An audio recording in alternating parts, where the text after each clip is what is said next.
My wife's friends told her to treat me like I was invisible for a month. 2 weeks later, I showed them what silence feels like.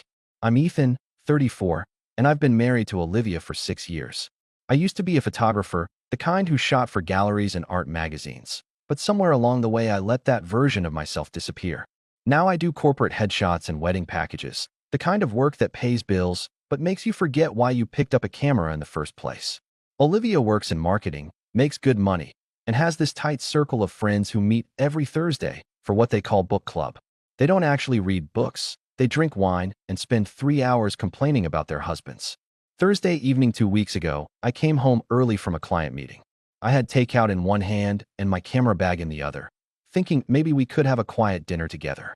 The moment I opened the front door, I heard laughter from the living room. Book club was in full swing. 5 women spread across our couch and chairs, wine glasses everywhere. Monica was there. She's the one who seems reasonable. Jessica too, the loud one with no filter. And 3 others I recognized, but couldn't name. I walked in with a smile and said, "Hey everyone, don't mind me," and waited for the usual hellos. Instead, every single one of them went completely silent. Not awkward silence, deliberate silence. 5 pairs of eyes looked directly at me, and then through me like I'd turned invisible. I stood there holding Chinese food and feeling my smile die. "Olivia," I said, turning to my wife. She took a slow sip of wine and stared at a spot on the wall 2 feet to my left. Didn't blink, didn't move, nothing. I set the food on the counter and tried again. Did something happen? Nothing. I could hear them breathing, saw Monica shift uncomfortably, but nobody spoke. After 2 full minutes, I grabbed a beer and went upstairs to my office. They stayed until almost 11. When Olivia came up to bed, I tried to ask what happened. She walked right past me, brushed her teeth, climbed into bed, and turned off her lamp. I stood in the doorway of our own bedroom, feeling like I'd entered another dimension. The next morning, she was already up, sitting at the kitchen table with coffee and her phone. I said good morning. She scrolled through Instagram. I asked if she wanted breakfast. Silence. When she finished her coffee, she grabbed her purse and left for work without a single word. That's when real panic set in. I actually called her office and asked the receptionist if Olivia seemed okay. The receptionist laughed and said she was fine, chatting with everyone like normal. So she could talk. She just wouldn't talk to me. This continued for 3 solid days. She'd come home, make her own dinner, watch TV like I wasn't sitting 5 feet away. On day 4, I saw a text notification on her phone while she was in the shower. It was from Monica, and the preview said, "I still don't think this is right, Liv." My brain went into overdrive trying to figure out what wasn't right. I started paying closer attention. She wasn't sad or hurt or angry. She was just completely indifferent. Like I was furniture. And she looked almost satisfied with herself. There was this tiny smile whenever I tried to talk, and she'd just walk past me. By the end of week 1, I stopped trying. I made my own meals, did my own laundry, moved into the guest bedroom. And something strange happened. I started feeling lighter. No more walking on eggshells. No more comments about how I never did anything right. No more guilt trips. Just silence. And in that silence, I could finally breathe. I went to the garage and dug out my old photography equipment, the professional stuff I hadn't touched in almost 4 years. I spent an entire evening cleaning lenses and charging batteries. That Saturday, I woke up early, grabbed my camera, and drove an hour outside the city to a state park I used to shoot at. I spent 6 hours there capturing landscapes and wildlife, completely absorbed in the work, feeling more like myself than I had in years. When I got home that evening, Olivia was on the couch with her laptop. I walked right past her to my office and started editing. Around midnight, I heard her footsteps in the hallway, saw her shadow stop outside my door. She stood there for maybe 30 seconds, then walked away. That's when it hit me. She wanted me to feel invisible. This was designed to break me down until I begged for her attention. But it was having the opposite effect. For the first time in 6 years, I wasn't being monitored or criticized or managed. I was just existing on my own terms. And I realized something that changed everything. I didn't miss her voice. I didn't miss the conversations. I didn't miss any of it. What I'd been missing all along was myself. Week 2 started with me waking up before my alarm, actually excited about the day. I had coffee on the porch, edited photos while the sun came up, and headed to work feeling more energized than I had in months. Olivia left without acknowledging me. Same routine, but I preferred it this way. Monday afternoon, I decided to check my old photography email account, the one I hadn't looked at in 2 years. I had to reset the password. When I finally got in, I found 63 unread messages dating back over 3 years. Gallery curators, art directors, photography collectives, people asking about prints, exhibition opportunities, freelance work. My hands started shaking. One was from a gallery in Portland asking about a group show. Another from a magazine editor wanting to commission a series. Even one from a curator at a contemporary art space downtown. All unanswered because I never saw them. I checked the email settings, and my stomach dropped. There was a forwarding rule I didn't set up. Every email to my photography address was being forwarded to Olivia's old Gmail account and marked as read. She'd been intercepting my emails for years. Every opportunity that came my way, she made sure I never saw it. I spent the next hour documenting everything. Screenshots of the forwarding rule, the unread messages with dates, everything saved to a thumb drive. Then I deleted the rule and changed all my passwords. That evening, I posted 3 of my best landscape shots on Instagram. Within an hour, I had 40 likes and comments. One was from Derek, an old friend from my photography collective days. He messaged, "Where the hell have you been? These are incredible. We need to catch up ASAP." We made plans for Saturday. When Olivia came home, she glanced at my phone. Couldn't see what was on it, but the fact that I was smiling seemed to irritate her. She made herself dinner while I stayed at the table. 2 people in the same room, living completely separate lives. Saturday, I met Derek at a coffee shop in the Arts District. We talked for 3 hours about cameras, composition, the local gallery scene. He mentioned a small gallery on 5th Street actively looking for new artists and said he'd introduce me to the owner. I said yes immediately. When I got home that afternoon, book club was meeting again. I walked through the living room and the conversation stopped instantly. Through the floor, I heard voices, Jessica arguing about something. Then I heard my name and Jessica saying something sharp that made the room go quiet. Around 8:30, someone knocked on my office door. Monica stood there looking uncomfortable. She leaned in and whispered, "This isn't right, Ethan," and hurried back downstairs. Those were the first words anyone besides Derek had said to me in almost 2 weeks. The next morning, Olivia was staring at her phone.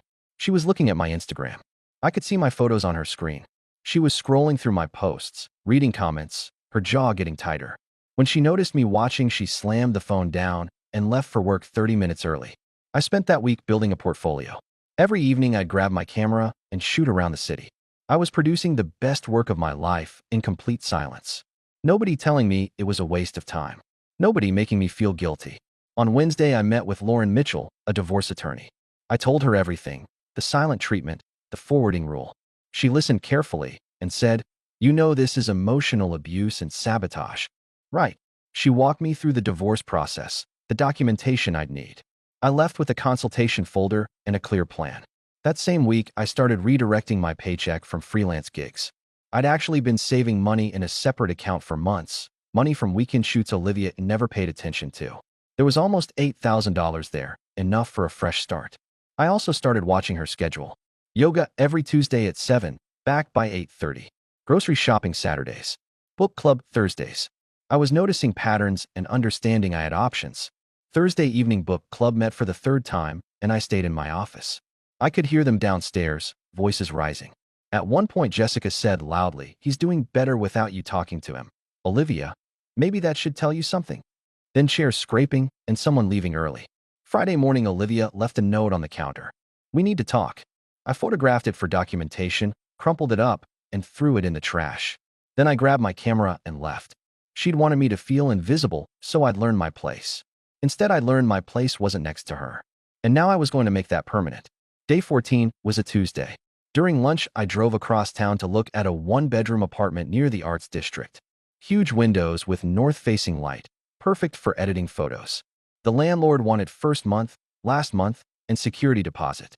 I wrote him a check for $4,200 and got the keys. That evening, Olivia was meal prepping with her earbuds in before yoga. I went upstairs and opened her laptop. She never used a password. Her messages app was right there, group chat with all 5 book club women from 2 weeks ago. I scrolled to the night this started. Monica had written, "I still think this is too harsh." Jessica replied, "He needs to understand what it feels like when we're ignored." Then Olivia's message. "We voted 30 days of complete silence. If he doesn't get the message by then, he never will. He needs to realize how his behavior affects me." I kept scrolling. Jessica writing, "This isn't working the way you thought." Olivia responding, "Give it time. He'll break eventually. They always do." And Olivia's response that made my blood run cold. "Once the 30 days are up and I start talking again, he'll realize how much he needs me." I took photos of everything with my phone. She turned our marriage into an experiment with her friends as the jury, so confident in her control, she never considered I might leave. At 6:50, Olivia left for yoga. I called Derek. I need that favor now. He said 15 minutes. We loaded everything in under 50 minutes. Clothes, camera gear, computer, documents, everything mine. Nothing we bought together. At 7:58, Derek left with the last load. I stood in our bedroom looking at her stuff everywhere, and my side completely empty. Then I grabbed the notepad by the phone. You wanted me invisible for 30 days, so I'd learn my place. 14 days was enough. I learned my place isn't here. Thanks for the silence. It taught me exactly what I needed to know. Divorce papers are coming. Don't contact me. I left the note on the kitchen counter and walked out at 8:17. At 9:42, my phone started buzzing. Olivia calling. I declined. Then texts flooding in. Where are you? What's happening? Ethan, answer me. This isn't funny. You can't just leave. I blocked her number. Next morning, I went to Lauren's office. She had the paperwork ready. The screenshots of the group chat, the email forwarding rule, the documentation. She said she has no grounds to contest anything. I signed the papers. Lauren filed them that afternoon. Over the next weeks, I settled into my new life. Hung photos on walls, set up an editing station. I reached out to that curator from downtown. He responded, better late than never. Are you still interested? We met and he offered me a spot in a group exhibition opening in 2 months. Derek introduced me to Sarah, the gallery owner on 5th Street. She looked through my landscape series and said, I want to do a solo show. How about early spring? I almost couldn't believe it. The work poured out of me. I'd shoot every evening, sometimes until 2 in the morning. I was producing the best work of my life. Olivia tried everything. Showed up at my old workplace, but I'd warned them. Sent emails I never opened. Had Monica text me, but I blocked her too. She even found Derek's studio. He called me and said, she's here asking where you live. I told him to threaten police if she came back. 6 weeks later, my first exhibition opened. The opening night was packed.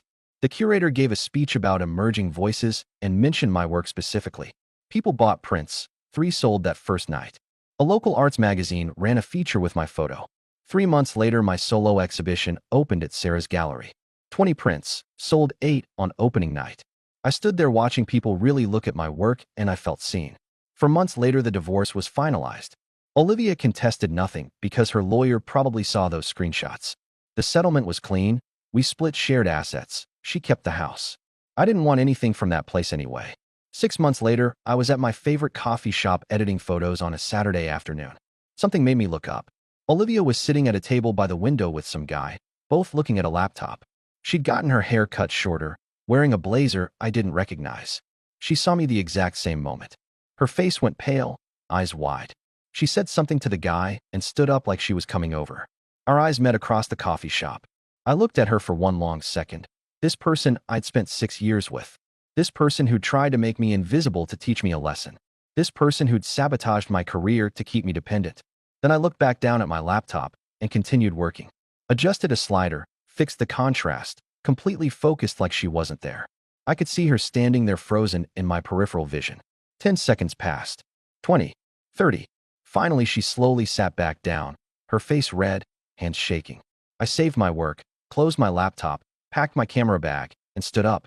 I had to pass within 5 feet of her table. She opened her mouth to say something. I walked past her like she was invisible, like she was furniture, like she was empty air. I heard her make a small sound, almost like a gasp, but I didn't look back. Outside, I stood on the sidewalk breathing in the cool air. My phone buzzed with a text from Sarah asking about another show. I typed back, absolutely, with a smile. I walked to my car thinking about the shoot I had planned for tomorrow, the new lens I wanted to buy, the gallery opening next Friday. I thought about my apartment with the big windows and walls covered in my photographs. I thought about my life, my actual life, the one I was building on my own terms. She'd made me invisible to teach me a lesson about my place. Instead, I learned my place wasn't next to someone who thought marriage was a game she could win with her friends' votes. My place was exactly where I was now, doing the work I loved, surrounded by people who supported me, finally visible in all the ways that mattered.